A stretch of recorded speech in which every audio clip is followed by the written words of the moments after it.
following program is a peer-to-peer advice show and does not diagnose mental health conditions. If you're seeking social services, please call or text 211 or go to 211.ca.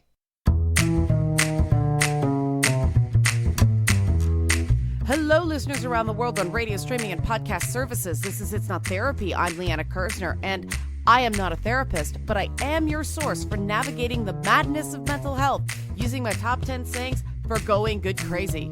This week on It's Not Therapy, we're trying something different. We've got a book that's out and a returning guest and two of her colleagues. So you may remember Dr. Julie Radico from a previous episode. And Julie mentioned her book, You Will Get Through This, a mental health first aid kit. And I said, Julie, we should have you back. And Julie is back with her two collaborators, Charity O'Reilly, a licensed professional counselor, and then Dr. Nicole Halverson, a doctor, a psychologist. So ladies, thank you for coming on the program. I'll start with Julie, the returning favorite. Julie, welcome. The book is out now.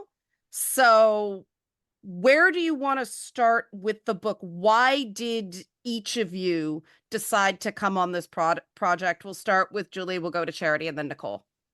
Yeah, well, thank you so much for having me back and inviting us. We're really excited to talk about the book. And so I'll, in starting us off, share that as therapy clinicians, there have been many instances, I think, that we all resonate with, where we've had clients, friends, family ask us, where can I find good information about these symptoms I'm having? Or like, what are actually good evidence-based treatments for what I'm experiencing? Like, where do I go to look for treatment? And so we would work with individuals who would come and say things like, I've been lost for months or years. I've been trying to piece things together from social media. I've been, asking people, and sometimes people would come with some really interesting things they have tried.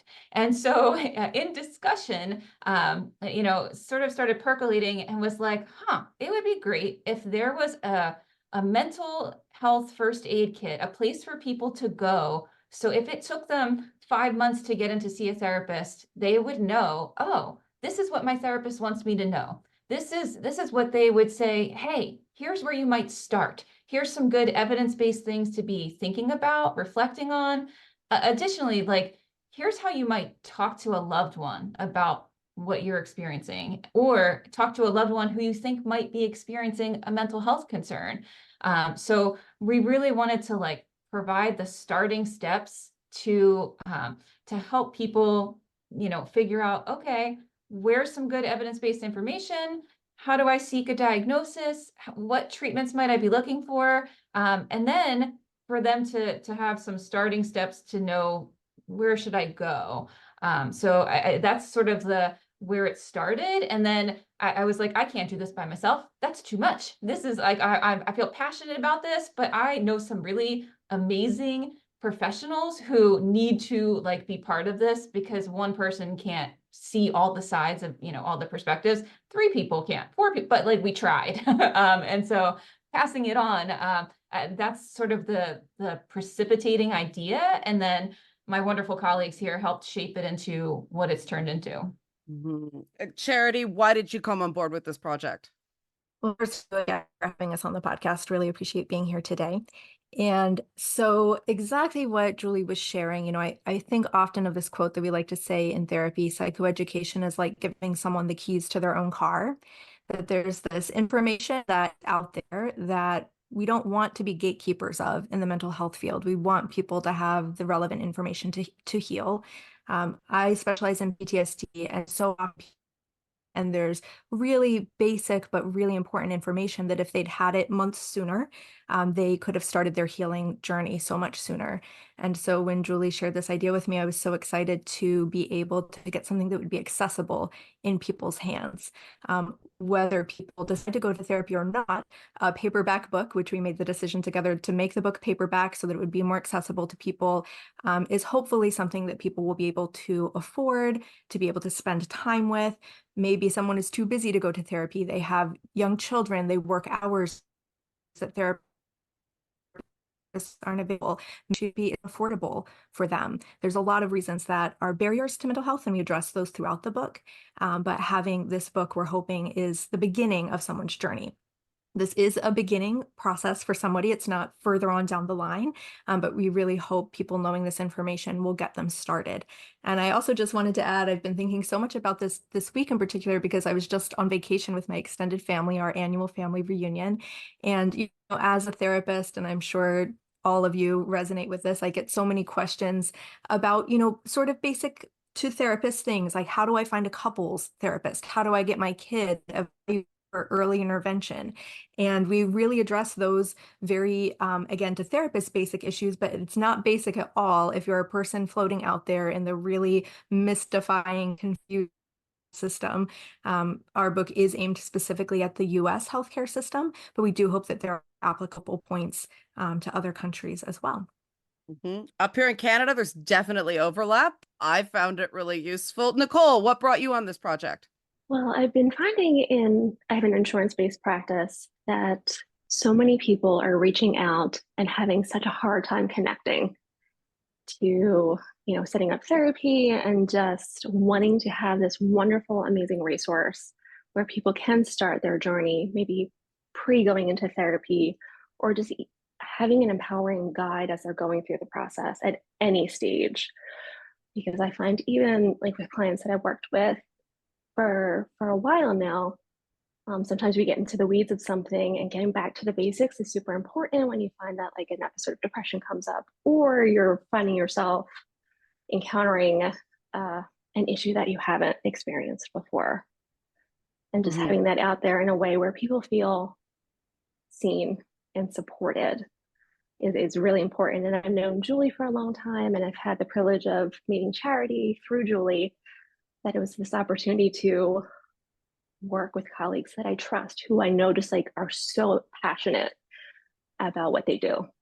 I want to start with the first part of the book, because one of the things that struck me is the individual things you guys dealt with. You dealt with certain neurodivergencies and not others. One personality disorder, none of the others. We thought a long time about what we're going to include in the book. Mhm. So a lot of it came from what we've encountered in our own work with clients.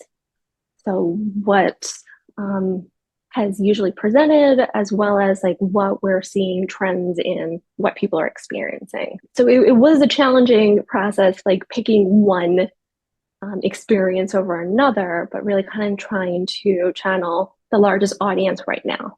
Okay. And obviously, Charity, with your specialty in trauma, I mean, I did notice that in panic disorder, in anxiety, I mean, there are roots in it, but is that starting with that? And I noticed it's specifically developmental trauma, and then other types of sort of adverse events are separated into grief or sexual abuse or eating disorders and all that stuff. How did you decide where to draw the breaks between categories? Because a big issue with psychology, right? These are broad terms. There's a lot of overlap. Some things look like others. So especially on the subject of trauma, Charity, how did you split it up? Yes. So, as Nicole was saying, it was a huge task. And we, as first-time authors, did not realize that a paperback has to be pretty limited in the number of words. So our original manuscript was twice as long as what the book ended up as, exactly twice as long. So, as everyone tells me, we have plenty of material for a second book.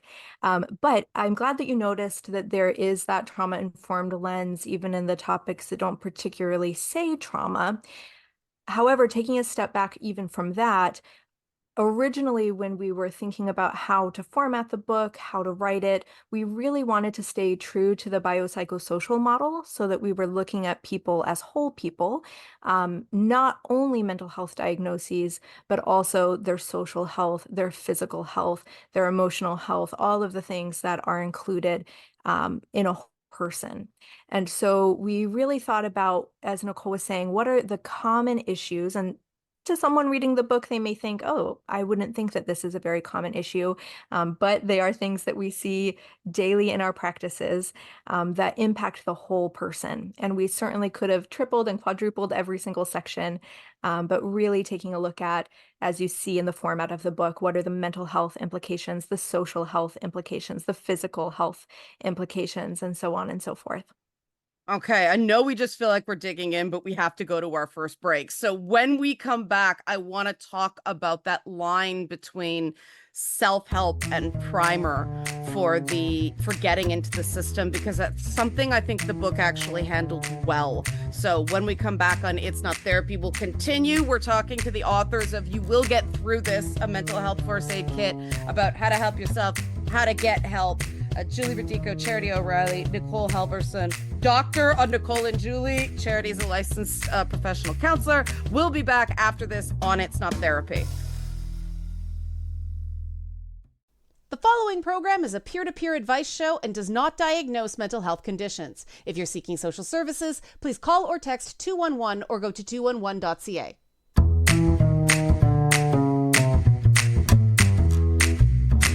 We're back on It's Not Therapy. I'm still Liana Kersner. I'm still not a therapist. We're still talking to therapists, 3 therapists. I'm going to have to get better at saying therapist this episode. But yes, Dr. Julie Radico, Dr. Nicole Halverson, Charity O'Reilly, licensed professional counselor. And before the break, we were talking about why they wrote the wonderful You Will Get Through This, a mental health first aid kit. And one of the things I noticed about this book is it is part workbook, part primer.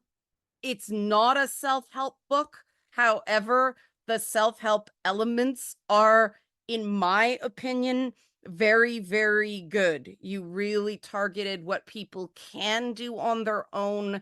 And you sort of, to me, avoided the stuff you don't even go into because it's not something you can do without some guidance. So, Julie, I'm going to start with you. What I liked is this is the stuff that it's good for people to kind of go through stuff on their own, get primed, get the vocabulary, get kind of level set before you go into this first appointment, because then that first appointment is more effective. You can figure out fit with your therapist much better. You can figure out what kind of therapist you may actually want to seek out, because there are so many. And you thread the needle between not giving cutesy prue metaphors that I cannot stand, but also not drowning people in jargon. So how did you decide what you're going to suggest in terms of what we used to call the home game, the self-help space, versus what did you just leave out? I notice autism's not there. I notice there's nothing on narcissism, the stuff that people tend to kind of self-diagnose. Am I imagining this, or was this deliberate? Yeah, you're not imagining it.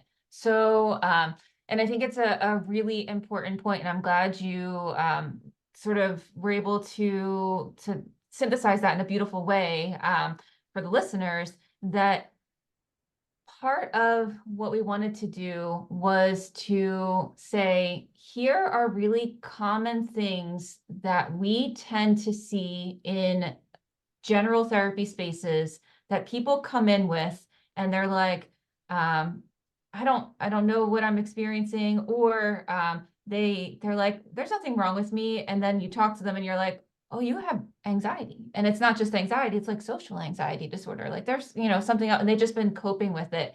And we wanted to really distill down what are some good strategies that are effective and doable in spaces that you can do on your own, that are safe, are things that are not going to hopefully be really confusing. As exactly like you're saying, this is a first aid kit. This is I'm going to pull this off my bookshelf because I have to wait a month to get into that therapist I just scheduled with. And I need to know, like, should I be doing some deep breathing? Should I be doing this mindfulness thing? What does that actually mean? What is stimulus control for sleep? Like, I know my sleep is crap, but like, what does research actually tell me might be like some good places to start? Because exactly like you're saying, and I'm going to touch on the autism, narcissism thing, that like all of the treatments, like if you talk about treatments for depression, treatments for PTSD, like there are books and books on just like one type of treatment. That is not what we were going to be able to explain and walk people through in a safe and effective manner in like, chapters that were easily digestible and not overwhelming. So we were really mindful to hone in on what's doable. The other part is, so we were thoughtful about what do we see most often? What feels like the most practical, ethical, safe information to give and topics to touch on in a first aid kind of way? Narcissism is so complicated as a personality disorder. So is borderline personality disorder, which we did cover. We see trauma interlaid with borderline personality disorder so much that it felt like it would be a disservice not to bring that in and get people to start thinking about what are some first steps. Narcissism is something that is usually like, that is somebody usually saying, oh, I think somebody else in my life has narcissism. Okay, might be valid, might not be, but that still kind of brings you back to how do I cope with this myself? How do I take care of myself if that narcissism is really like, they might have it, they might not, but I'm feeling anxious because of it, or I'm feeling depressed because of it. And we do cover those topics of the kind of like the effects you might be experiencing. The other, just mindfully responding to your great question of autism, that is such a nuanced, complicated diagnosis that that is something that, and I'm Nicole and Charity fill in here as well.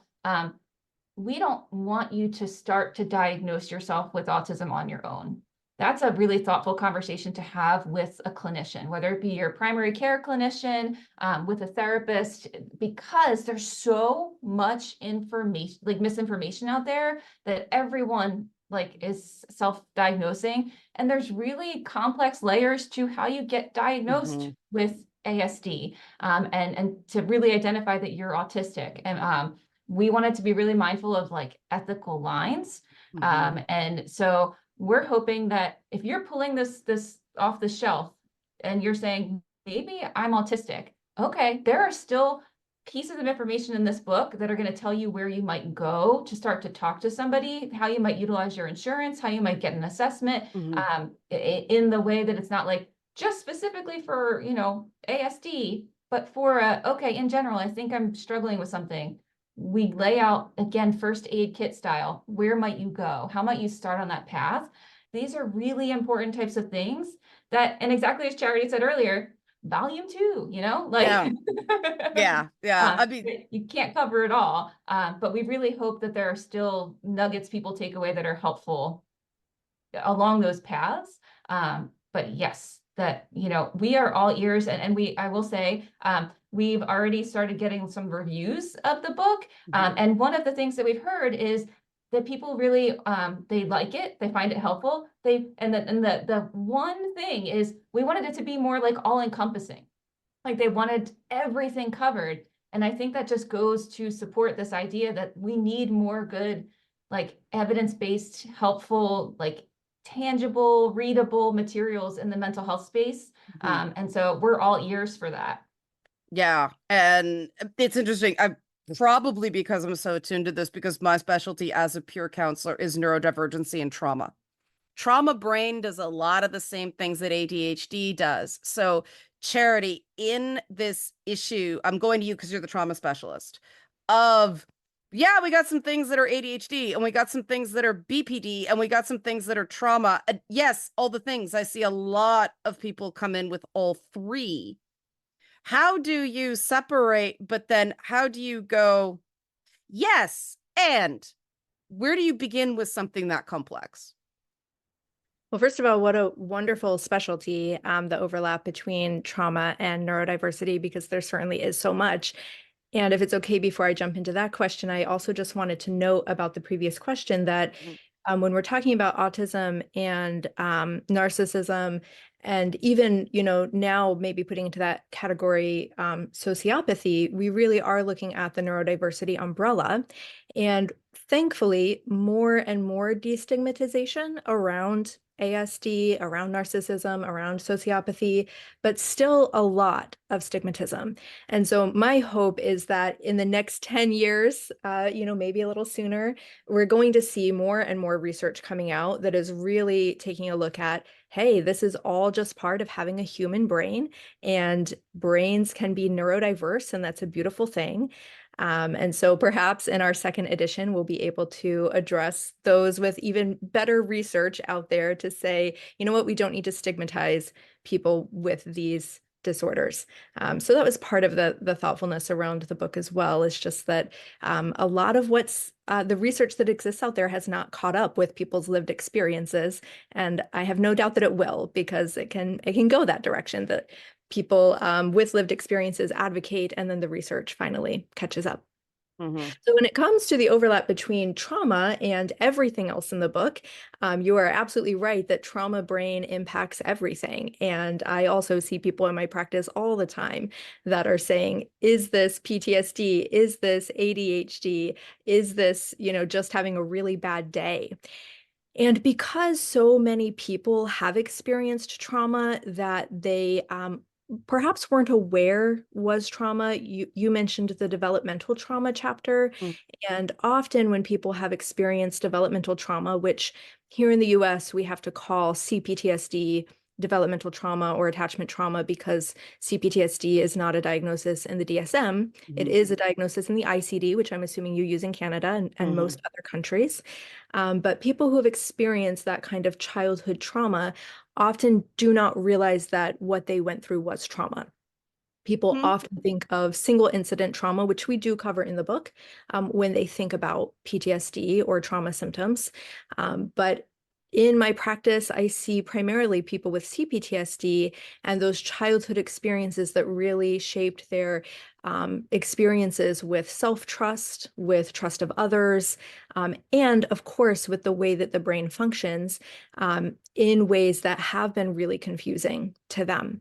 And so I think it is really always worthwhile taking a real look at, and I say this as a trauma survivor myself, is the trauma that I experienced impacting my brain and my nervous system? We would call that our neurobiology, in a way that's making it really cloudy for me to know what other diagnoses I may or may not have. And if we can get our brains back online, we're designed to heal from trauma. If we can get our prefrontal cortexes back online, then we have such a better chance at taking a look at that and saying, okay, so what now? But as long as we're living in that trauma stew of all of the chemicals that are being constantly released into our bloodstream every time we're activated by a trauma memory, or as long as we don't have full access to our brain because it's protecting itself through dissociation, then it is really difficult for you and potentially your mental health provider or your medical health provider, depending on how trauma informed they are or are not, to actually give an accurate diagnosis about anything else. So we don't cover this in the book, but there are different assessments out there that people can take a look at if they are curious if they may actually be experiencing trauma. And I would certainly recommend that somebody, if their lived experience points to whether a single incident trauma or, again, certainly that developmental trauma that we would in other countries classify as CPTSD, to really take a look at that first and foundationally. Yeah. Nicole, we're going to come back to you after the break, and I'll give you a tee up because we're going to do that self-care stuff that you've got in the fourth part of the book. Food, sleep, exercise, that stuff, they're fundamental. You can get those brushed up even if you don't have a diagnosis, and how pain, physical pain, chronic pain complicates mental health when we come back on It's Not Therapy. The following program is a peer-to-peer advice show and does not diagnose mental health conditions. If you're seeking social services, please call or text 211 or go to 211.ca.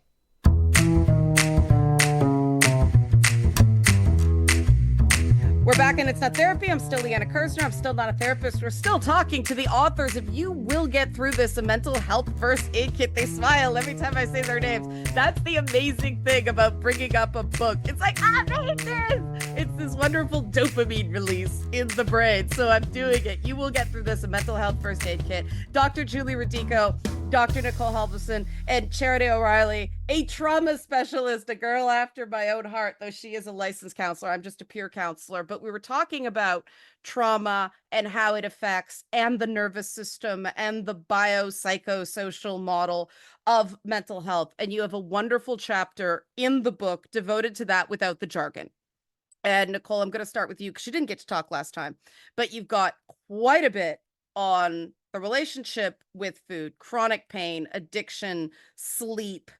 And this is something everybody can do. Most people have a physical health deficit. Oh, body image as well is in there, which I found very, very interesting. What is the intersection of physical and mental health? And especially with all the controversy about exercise, which I notice is not there. Why did you focus on the things you did in that part of the book? So that section, so I'll backtrack. We find in our work, things rarely happen in a vacuum. Right. Right. So there's mind-body connection is alive and strong, right? And speaking to, say, not focusing on the exercise part, it's one of my specialties is eating disorders. So exercise is often a really, really delicate conversation. Like recovering anorexic, I hear you. Yeah. so it's like trying to strike the balance between acknowledging something, but not diving in it too much that we're setting up something in a way that's actually going to disempower somebody versus empower them.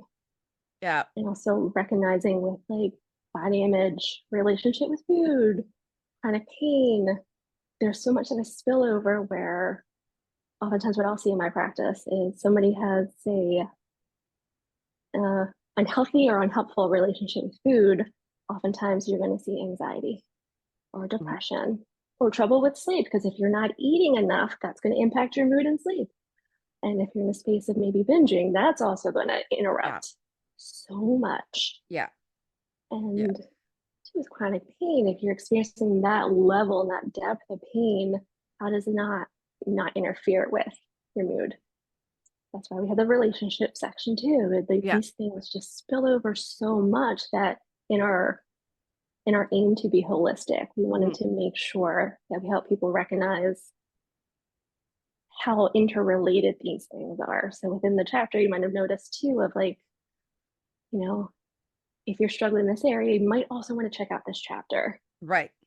Because that might also be something that you're experiencing. Yeah. The last show before this, I actually talked about how doctors lectured me on exercise so often, and they didn't notice the anorexia in the background. So I ended up over exercising and completely messing myself up. And that, exercise good. Yeah, but sleep first, then food, then exercise. It is all, you're right. It's absolutely interconnected. And I noticed that you have all this stuff about interpersonal stress, intimate partner violence, relationship, sleep, all that stuff. And you put the actual mental health care system last. Julie, was that deliberate to make sure everybody did the fundamentals and then we bring in the medicalized elements? Yeah, I mean, you hit the nail on the head. The book is to help people navigate their selves, like thinking about who they are, their own biopsychosocialness. Like, so, thinking about somebody who might have chronic pain and that interrupts their sleep and that affects their mood, and that affects their ability to have social interactions that feel fulfilling. Like, I can't go because I can't walk up the stairs without having so much pain that I'm going to miss out on this big social event. Like, all of that. We wanted to meet people where they were and say, you are important and you are valid, and here are some strategies.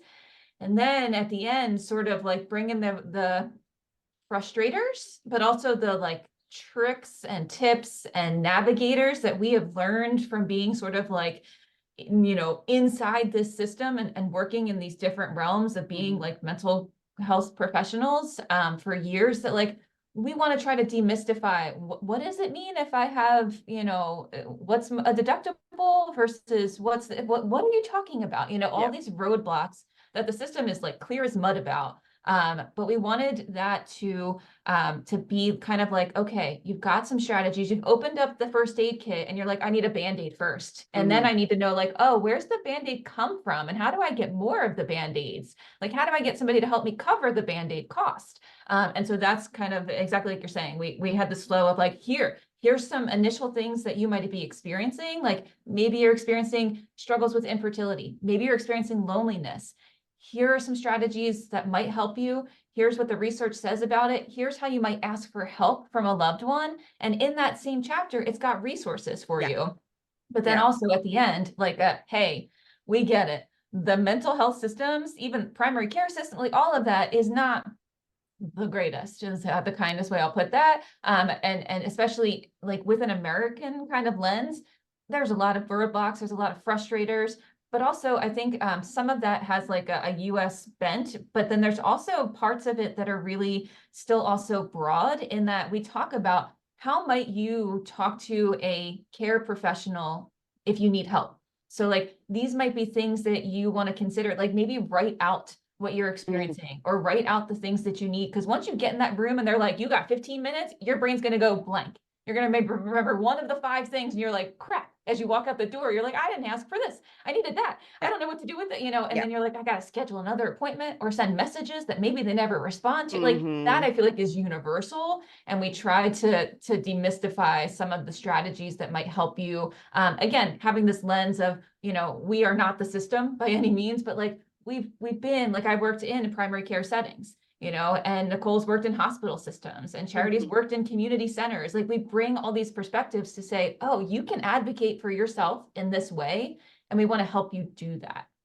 Yeah. And I do think we're going to get to that in the last segment about what to do at important. I want to do one more thing because I did like the fact that you've got the social health stuff. Again, if you're neurodivergent, you can tend to take, I'm at fault for every bad social interaction. I deal with that a lot.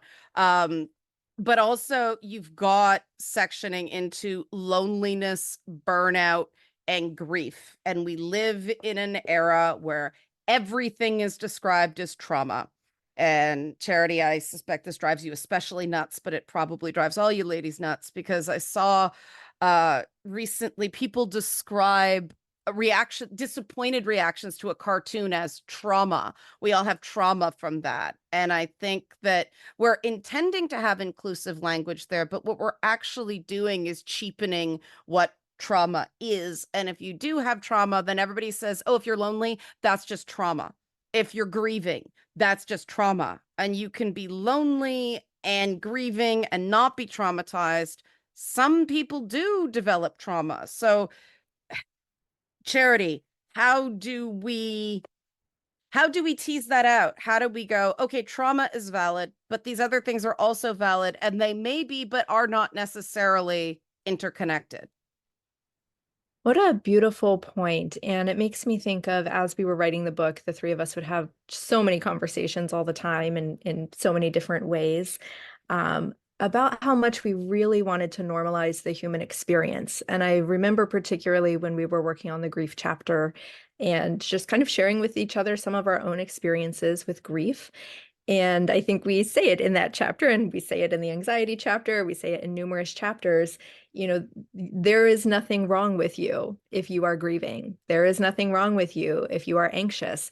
In the depression chapter, we talk about there are things that are happening currently in this world that absolutely make people feel depressed, which is why, when applicable, we do dive into what are the diagnostic criteria. So what is the difference between feeling depressed about the state of the world or feeling anxious because of the state of the world and having a diagnosis of depression or of anxiety. And then there are things that we covered that there is no diagnosis for. And with the DSM, prolonged grief disorder was rather recently added, and that is still very hotly contested with therapists because to some extent it has made people feel as though their grief is being called a disorder. And that Mm-hmm. wasn't the intention there, I don't think. I mean, I certainly didn't write the DSM. Usually things are included in the DSM so that access to services is more available, but it still can have the unintended consequence of people feeling as though their grief is being labeled as disordered. And the thing about grief that we all know is that there is no timeline on grief. And so you may be grieving for years and years and years, or for the rest of your life over a significant loss. And that does not make it a disordered form of grief. So we really tried to be thoughtful in the book about, again, just normalizing and validating the human experience, calling attention to something when it perhaps could cross into the line of being disordered, but making it clear that not every painful human emotion or even symptom is a disorder that needs to be treated.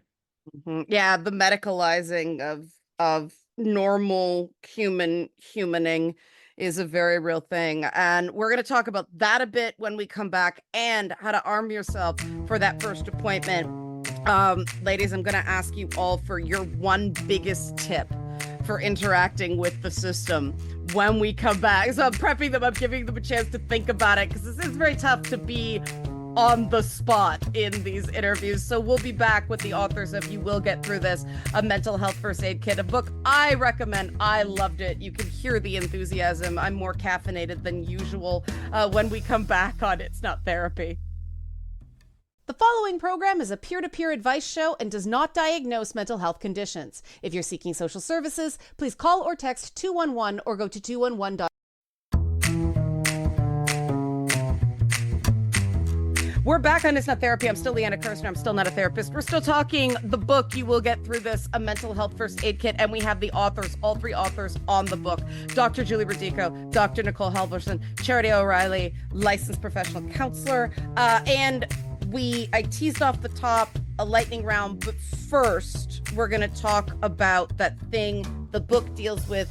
You guys brought up beforehand how to talk to and not talk to someone who is struggling either with a diagnosis or without. And one of the things I loved about this, and I don't know who wants to take this first, I'm going to free for all this, you ladies can decide, but I loved the person-centered language, the idea of ask the person struggling what they prefer. And that is something I think, with the explosion in information with mental health and system and medicalizing it, that sense of control, that sense of having power that the person struggling has to heal, that gets stomped on in the avalanche of information. And I horribly mixed the metaphor. So I'm going to start talking. Who wants to start on this very, very important issue? For that section, we thought it was really important to give as many concrete examples as possible. And I think you perfectly just, captured what we were trying to address. And how can we take a lot of the assumptions out and just provide people with ways to go, what do you need? What can I do for you? Are you looking for solutions? Do you need to be heard? And that validation piece, I think, is so important to create that sense of safety, where if you don't have that sense of safety, it's hard to feel supported, and it's hard for the other person to provide support. So now you're at the stalemate where you're wanting to do something for your loved one and unintentionally creating a space where that's not possible. It's a great way of putting it. Julie, Charity, anything to add there? To build on what Nicole was sharing, meeting the person where they're at. So as a loved one, we go into this mode where we're like, somebody needs help. They need our help. I'm going to help. I'm going to figure out all the things. I know what's wrong. I know how to fix it. And it's like, you don't. As much as you love them, you don't know their experience. You don't know all the right words to say. And that's okay. That is so okay. Exactly what Nicole was saying. It's, how can I meet you where you're at and tell me what you need? I am here with you. If what you need is for me to sit in silence next to you, great. Mm-hmm. If what you need is for me to help you schedule appointments because it feels overwhelming, great. Mm-hmm. Tell me what you need, but also I need to be empathetic as the loved one that you might not know what you need in that moment. Like being depressed is hard. Being anxious is hard. Going through grief is hard. Like all of the things we covered are difficult. Having chronic pain, all of that stuff. So, not getting frustrated or feeling like you failed as a loved one if the person you're trying to help isn't giving you the quote unquote right answers or what you need to be able to help them. Just like not giving up on them, being present with them, and not pushing your agenda onto that person. That those are like, just be there and know that that person probably just appreciates that you're there, even though you said all the wrong things and you're trying. Like that's okay. Just like back it up and say, like, I said all the wrong things. I'm trying. Tell me how to help, And it's okay if you don't know what you need right now, but I'm here to help you when you do, or to listen to you to help figure it out. Like just being there and letting that person that you're, caring about, let them tell you what you need on their own time and their own way. Yeah, I find prefacing things with, I'm probably going to completely screw this up, but is a good icebreaker. Charity, do you have anything to add on that before we go to our lightning round of how to navigate the system? Well, as Julie was sharing that, I was just thinking about some of the sections in the book and exactly that quandary that we often find ourselves in with loved ones, where we're saying, I'm here for you, I'll do whatever you need, and they really don't know what they need. So in the book, we suggest things in each chapter. I recently went through a significant loss, and when people would say to me, what can I do for you? I never knew what they could do for me. But when someone said, I'm dropping off a meal, I am sending you a DoorDash gift card, I am going to help your mom out with this thing in her house. That really felt great to me. And of course, I could know I can say no to any of those things if that doesn't feel good. But in each chapter, we have some suggestions. They're sort of written into the paragraph of, you might consider this. In the depression chapter, it talks about maybe you could offer to clean someone's house. Now, you might, as the person who's feeling depressed, decide you want to turn that down. You might not feel comfortable with that, and that's okay. But there are ideas in each chapter about what you could suggest if your loved one really doesn't know what it is that they need in that moment. That's great advice. And we have come to the advice part. We want people to buy the book, so we're not going to give away everything in the book, but there's an extensive section about navigating the system, a glossary of terms, finding a mental health professional. I want one tip from each of you to end this show. You ladies have been great. Julie Radico, Charity O'Reilly, Nicole Helverson, thank you so much. Check out the book. You will get through this. A mental health first aid kit. Going around, we'll go Charity, Nicole, and then we'll end on the board certified psychologist, Julie. Board certified. What's your tip? Your one tip for dealing with the system?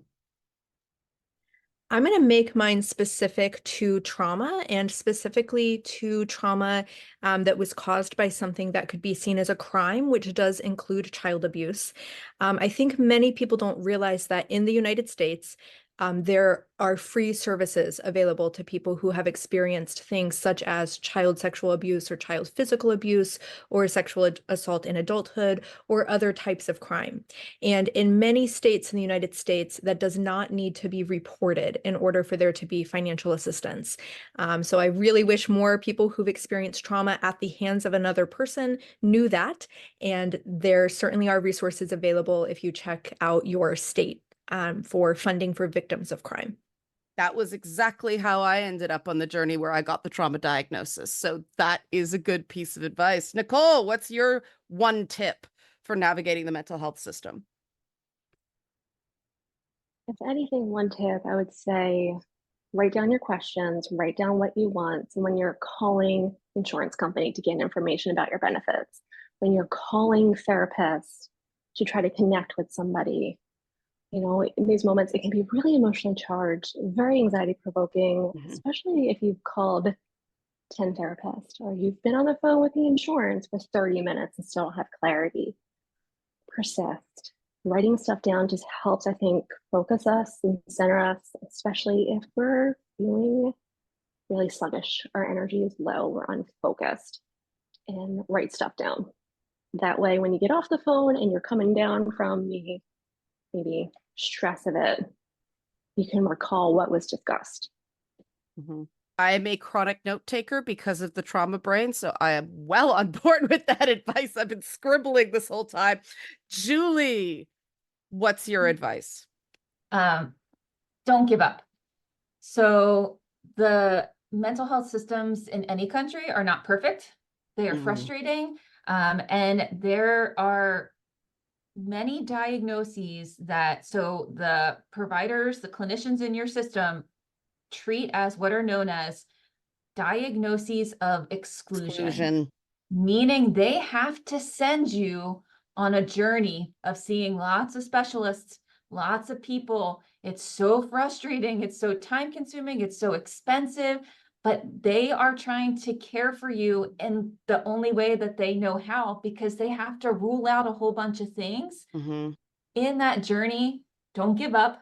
And also utilize your support system, like call on your friends, your family, take care of yourself. Think about this biopsychosocial model. What do you need physically? What do you need emotionally, mentally? What do you need socially? Don't give up, because even if the system feels like it's against you, I mean, it might just suck in some ways, sure, but it also, like, sometimes it's functioning in the way that it needs to, in the way that it's set up, and it's not against you. It's just frustrating. So don't give up. And hopefully in this book, we've given you some strategies to help you take care of yourself along the way so that you don't give up.